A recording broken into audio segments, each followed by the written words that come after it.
আসসালামু আলাইকুম বন্ধুরা। আমলসার ইউনিয়নের মধ্যে অনেকগুলো গ্রাম রয়েছে। তাদের মধ্যে আমাদের বিলনাথুর গ্রাম অন্যতম একটি গ্রাম। এই গ্রামে রয়েছে 4টি পাড়া: পূর্বপাড়া, পশ্চিমপাড়া, উত্তরপাড়া এবং দক্ষিণপাড়া। এই গ্রামে রয়েছে একটি প্রাথমিক বিদ্যালয়, যেখানে আমাদের শৈশবকাল কেটেছে। এখান থেকে আমরা প্রাথমিক শিক্ষা পেয়েছি। হাজারো মানুষ এখান থেকে শিক্ষা লাভ করে আজকে বিভিন্ন জায়গায় কর্মরত রয়েছে, কেউ ঢাকায়। এই প্রাথমিক বিদ্যালয়টি থাকায় এই গ্রামের মানুষের অনেক উপকার এবং সুশিক্ষায় শিক্ষিত হতে পেরেছে। এই প্রাথমিক বিদ্যালয়টি এই গ্রামের একটি অন্যতম গুরুত্বপূর্ণ একটি প্রতিষ্ঠান।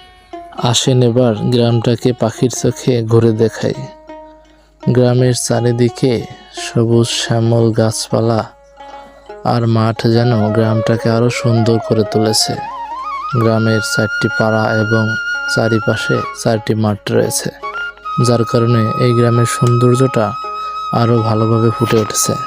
এই গ্রামের মানুষগুলো খুবই সহজ সরল আর অতিথিপরায়ণ। এই গ্রামের মানুষগুলো অধিকাংশই কৃষির উপর নির্ভরশীল।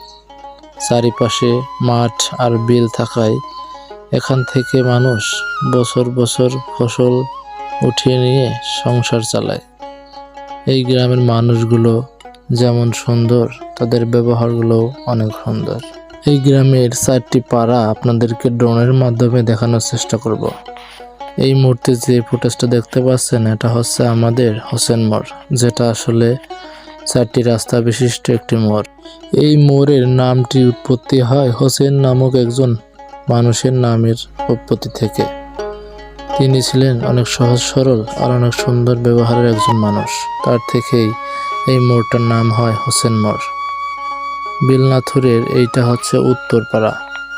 উত্তরপাড়া সোজা চলে গেছে বিলছুনাইয়ের দিকে। তো বন্ধুরা, আমাদের এই গ্রামটা আপনার কাছে কেমন লেগেছে অবশ্যই কমেন্টে জানিয়ে যাবেন। ভালো লাগলে অবশ্যই ভিডিওটা শেয়ার করে সবাইকে জানিয়ে দিতে পারেন। আপনার গ্রামের নামটি অবশ্যই কমেন্টে লিখে যাবেন। ইনশাল্লাহ আপনার গ্রামের ভিডিও নেক্সট ভিডিওতে দেখানোর চেষ্টা করব। তো আজকের মতো ভিডিও এখানেই শেষ করছি। সবাই ভালো থাকবেন, সুস্থ থাকবেন। খোদা হাফেজ।